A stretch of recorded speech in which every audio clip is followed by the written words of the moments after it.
fucking Mojave's going to hell, and all I can do is sit here and watch.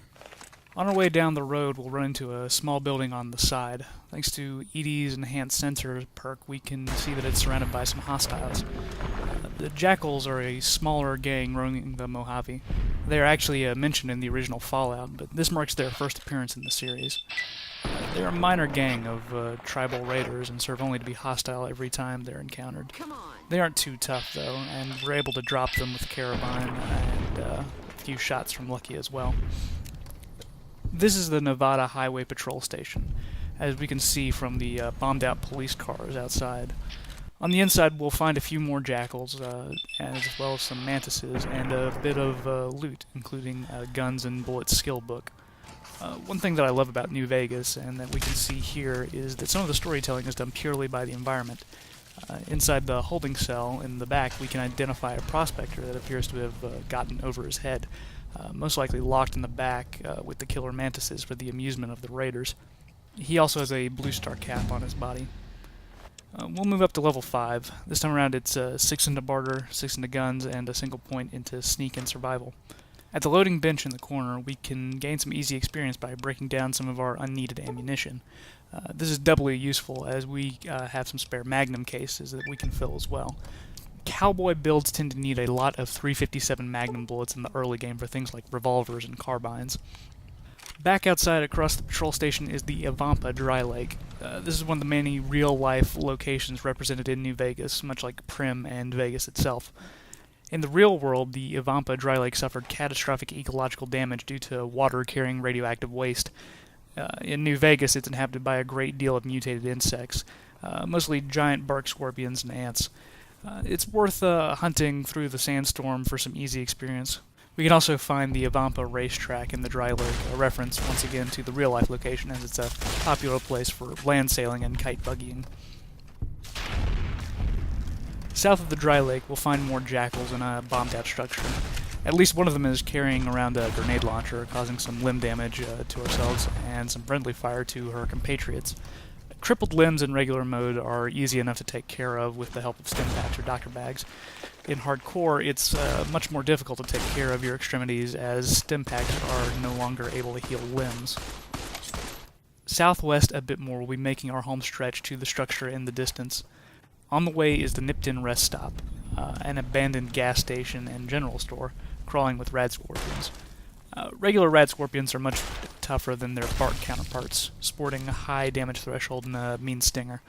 They also skitter quite quickly and are able to close the distance to a respectable degree.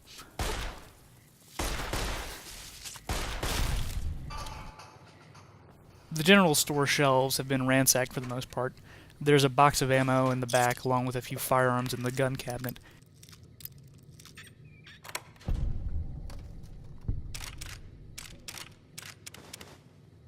The cash register does have a nice collection of bottle caps, though, along with a Blue Star.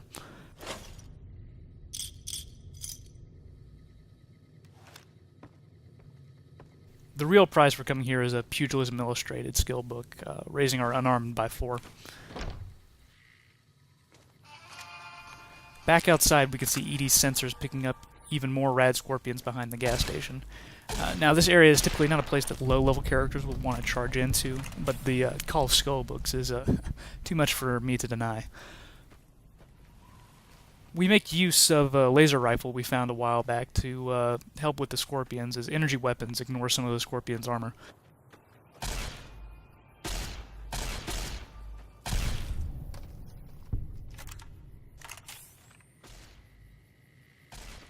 Rad scorpion stingers also sell for a fair number of caps, so hunting here is potentially profitable. Humorously, this area is also prone to some ground glitching for some of the scorpions. This is just one of the many quirks of the Gamebryo engine. For many, this can be immersion breaking, which I wouldn't fault anyone. It does end up making the scorpions a bit easier. The giant rad scorpions are the real danger here, being much tougher than their smaller counterparts. A bit of planning goes a long way with dealing with them, in this case leading them across landmines. Either the mines will cripple the scorpion legs or it'll deal massive damage, making the cleanup process considerably easier. This was a common tactic for the giant fire ants early in Fallout 3. On the plus side, the giant rad scorpions are also worth a nice chunk of XP, allowing us to hit level 6. This time it's 10 into speech, 1 into unarmed, and the rest into barter. Perks are starting to open up for us now. The easy choice this level is going to be toughness. Passive damage threshold is always valuable in New Vegas, letting you survive encounters with all kinds of tough customers. We'll finally hit the Mesquite Mountain campsite. The actual mountain range is a part of Southern California, southeast of Death Valley. Here we'll go toe-to-toe with another giant rad scorpion.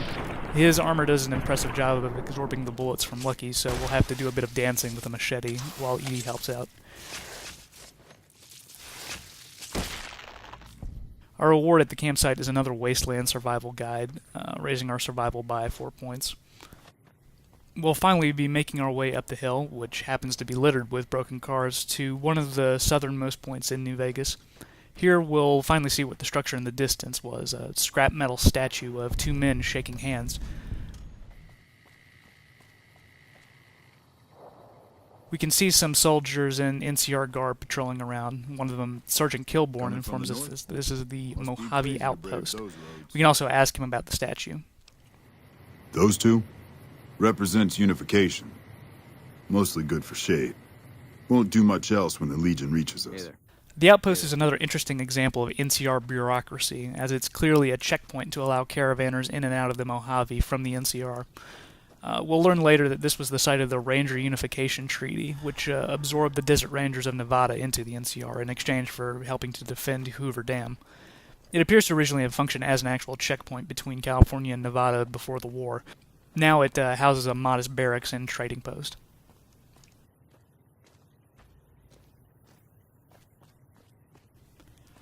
On top of one of the buildings, we find a rather intimidating ranger by the name of Ghost. She's a pale woman with aviators who appears to be keeping watch over the outpost from a sniper position. You a courier?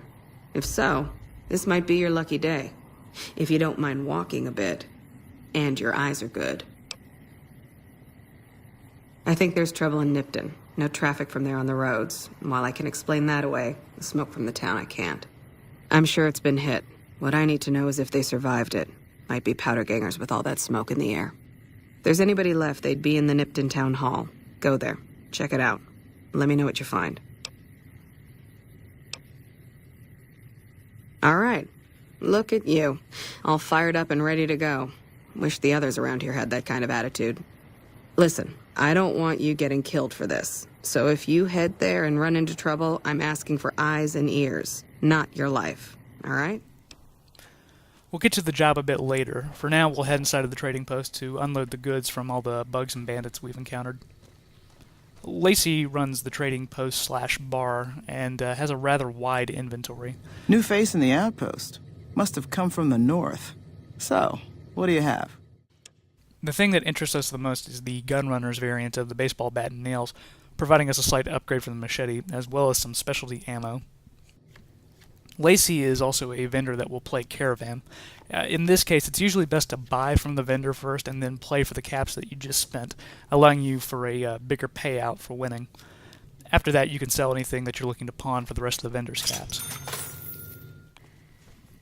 Behind the bar, you can find a duck and cover skill book. It's labeled as own property, so the only way to actually acquire it is to steal it, which is usually a tough feat in broad daylight.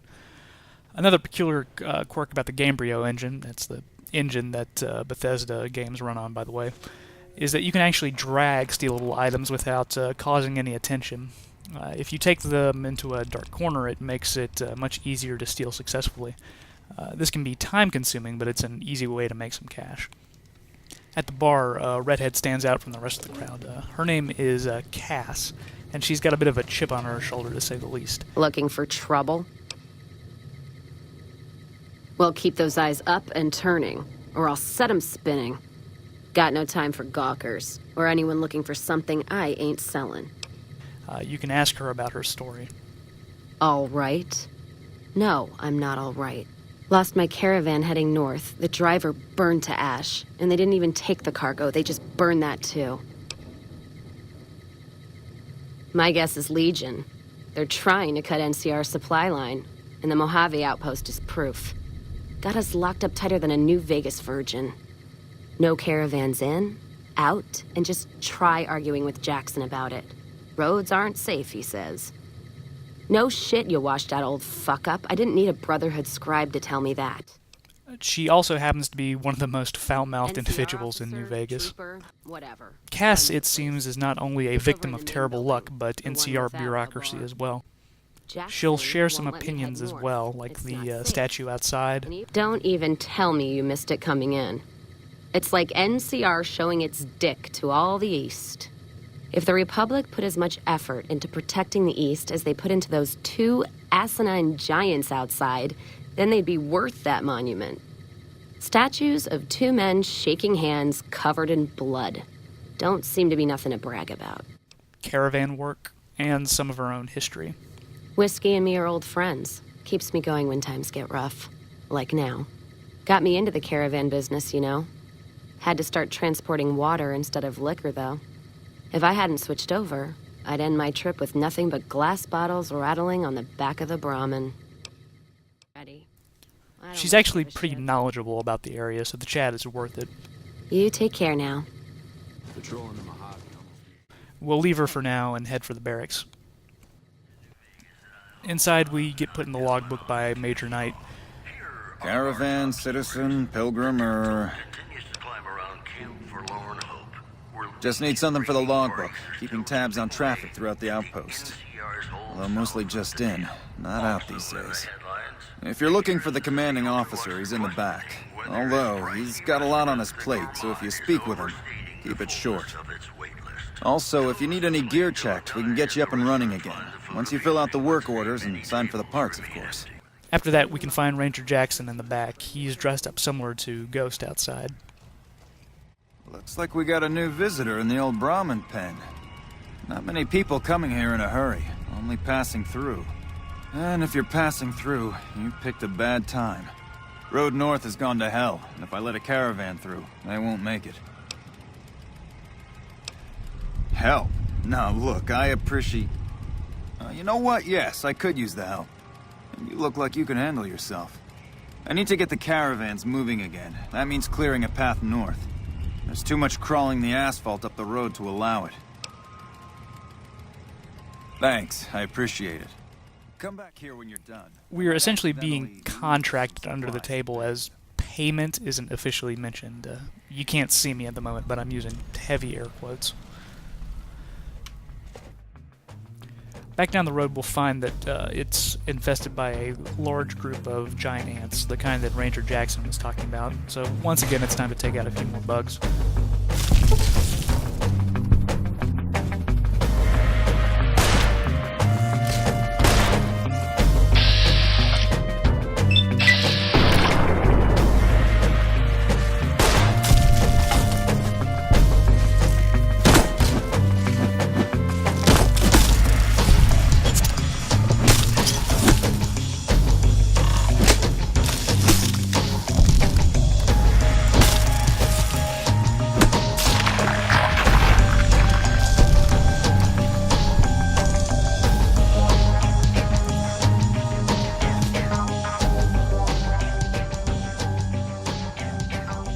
While we're out this way, we can also head towards Nipton to find out what's causing the smoke from the town. Along the way, we'll run into Jacqueline. Most players will encounter her gunfighting with a man named Thomas, but he is nowhere to be found at this time. Did you see that? That guy was gonna kill me. What? This? He stole this from me at gunpoint. Lucky for me, he got distracted and I got a chance to draw on him. It's a necklace that I made out of these special caps. You ever see any caps with a blue star on them like these? She'll tell you about Thomas anyway and mention that he stole a necklace made of Blue Star caps. They are nice, aren't they? I'm very proud of them. Well, I guess you're just too smart for me. Unfortunately, I can't leave any witnesses behind.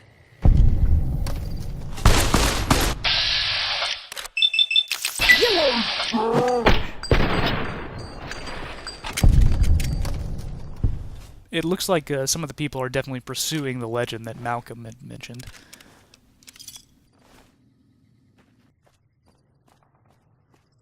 As we close in on Nipton, we can see some banners posted in red that have a bull symbol on them.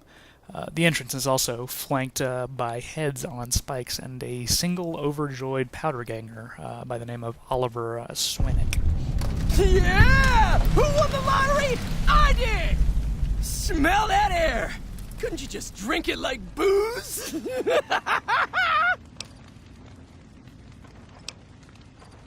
What lottery?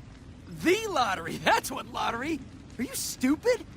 Only lottery that matters. Oh my God, smell that air! Well, the town has certainly been devastated. Heading inside, we can find a number of powder gangers that have been crucified. As we approach the town hall, we'll have our first encounter with Caesar's Legion. Don't worry. I won't have you lashed to a cross like the rest of these degenerates. It's useful that you happen by. I want you to witness the fate of the town of Nipton, to memorize every detail.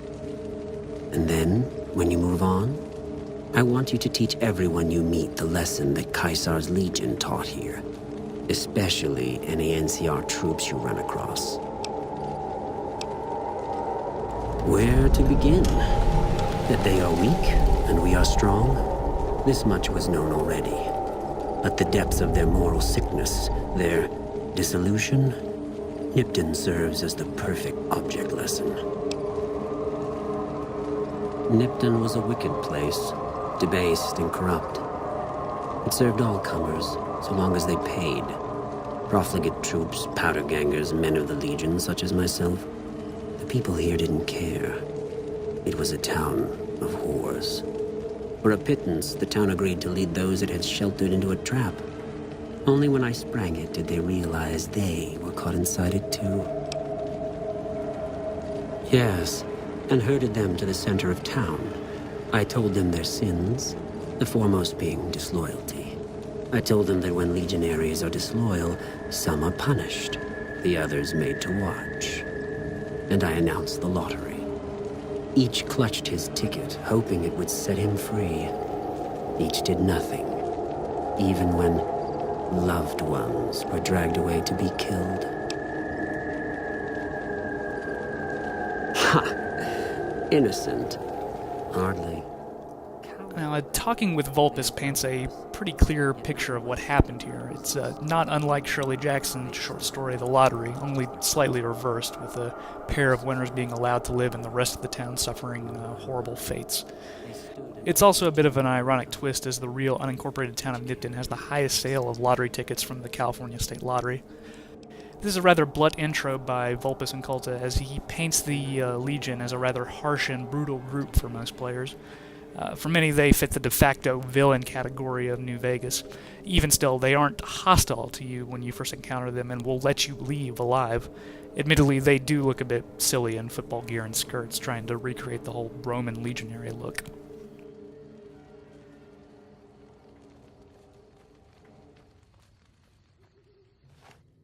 Much of the town hall has actually been sacked, even trapped with a few landmines. We can find bodies of a few townsfolk, along with some feral Legion dogs that have been left behind in the area. The basement holds a few general supplies, while the mayor's office is a little bit more valuable loot, a science skill book. There's also a smattering of guns and armor locked in the back. The mayor's computer terminal will give us the last details about the town. It wasn't too far off from what Vulpes told us. The mayor himself, a former convict, intended to sell the town to the Legion, along with a few other unsavory details. While it definitely appears that Nipton was indeed a den of thieves, I'm hard-pressed to say that an entire town deserves to have been razed and the population crucified. Leaving the town hall, we'll find that it's nighttime. We'll head back to the Mojave outpost and turn in some jobs. First, we'll notify Kimball and Ghost about the attack on Nipton. What? There's no way. We're miles from the Colorado. They aren't even waiting for the dam to fall. They're already inside the borders. We'll never stop them. Not at this rate. We're doomed. Thanks for bringing the word. Even if the news is bad, I'll let the men know. Legion this far west? You're fucking kidding me. That's not outside the border. They're moving in, and fast. Nipton wasn't the most friendly town, but... All right. Thanks for checking on that. Wish it set my mind at ease. Now I'm more on edge than ever. Both of them act with disbelief at the news, as it paints a picture of the Legion's incursion into NCR borders. Ranger Jackson's a bit more positive. Appreciate the help. Wish I had more work for you, but nothing else on the radar at the moment. No, I mentioned you might accidentally get supplied, and I meant it. Not allowed to contract mercenaries at the outpost. Still, a requisition form or two can get lost, and they're not gonna come check. So here you go. Just between We get us. paid in gear for our troubles with the ants, including some valuable foodstuffs and a service rifle. One of the semi-auto ARs that we've been seeing the NCR troops always carrying on their back. It's a decent gun that takes 5.56s and has a nice set of iron sights. The 20-round clip is also nice and it reloads quickly. It can also take armor-piercing rounds, which is very handy against enemies with lots of armor, like the giant rad scorpions, for example. At sunlight, we'll head towards Nipton and then out west. The past day has been profitable, but we're ending on a bit of a gloomy note, as the threat of the Legion is now all the more real to us as we continue to search for the man who shot us in the head.